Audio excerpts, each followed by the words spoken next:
How do you know it's recording? It says recording at the top. Oh, it does, doesn't it?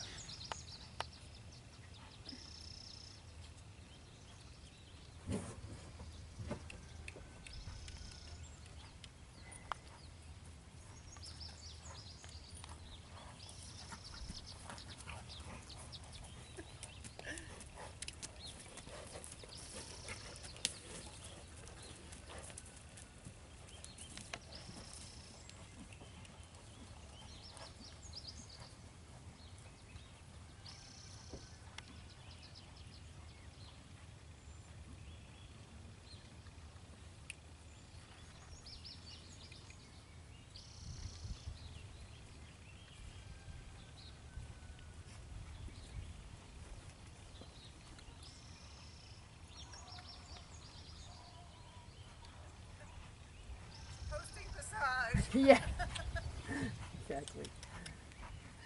If you need a whip, I have one.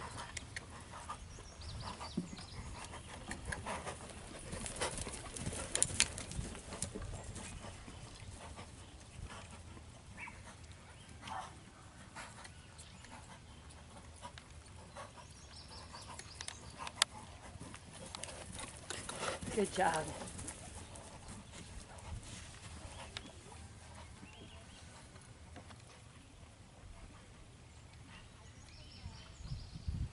You teach a lot, don't you? I used to do a lot. Now I focus on this. I've got a couple diehards though that I've been teaching about 15 years. I think you miss it. Sometimes it's like whatever I'm doing, I love, and then I'll kind of, if I ride too much and get too tight, my body starts hurting, I start teaching a lot, and then I go back and forth. Because you're a natural. I feel like a better rider than a teacher. But I bet your teaching informs your writing too. Yeah, exactly. It does. I've really noticed that with I have an assistant, and she's really good at teaching, and I'll hear her say exactly what I'm always telling her, and then that comes back into her writing like full circle. You know? I understand about that. Yeah.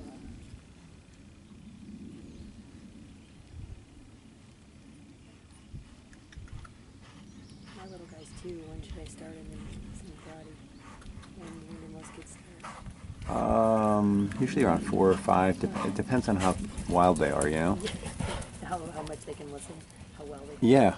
I mean, I teach 4 and 5-year-olds, and they last. The really crazy ones, I don't mean crazy, I mean like the ones like me that are severely ADHD, they're good for about a half hour, and then they just check out. Yeah. Unless they get very intense attention, and then it's about class size, you know? If I have a big class, it's really hard to focus on those little guys and gals. Because, you know, you got to give something to the other students. Yeah, of course. Share your time. How big are your classes, the average? You know, they range from like a dozen to 30, depending on the time of year. Mm-hmm. This time of year, they're pretty small. We have a lot of Japanese students. Yeah, that's great. We have a lot of Japanese students who go back home for the summer. Oh, okay. It's really sweet. They give you gifts. They say, "Oh, Sensei, I'm going back for the summer. Here's a lei of candy," which I don't eat, so I give it to Meredith here. But you're like, but I feel you thought of me. So Yeah. So No, they're so courteous. The Japanese students, when they take promotion, their parents always make sure to get a picture of you with them afterwards, and they give you one. And oh, it's just really sweet. The American students are like, "Yeah, I got my belt. It's cool." yeah. That's good. I like to hear that stuff because I really want my kids to think about that kind of thing. Be very mindful. Yeah. Because certainly when people are like that with me and send me a little thank you or something, I sure appreciate it. Well, part of it's culture, but Mhm. part of it's the school too. Mm-hmm. I mean, because it's a very traditional Japanese school. There's a lot of cultural crossover. And there's a lot of martial arts schools you can go to here in the United States that are really Americanized and much Okay. less formal, and they're all about the fighting. Uh-huh.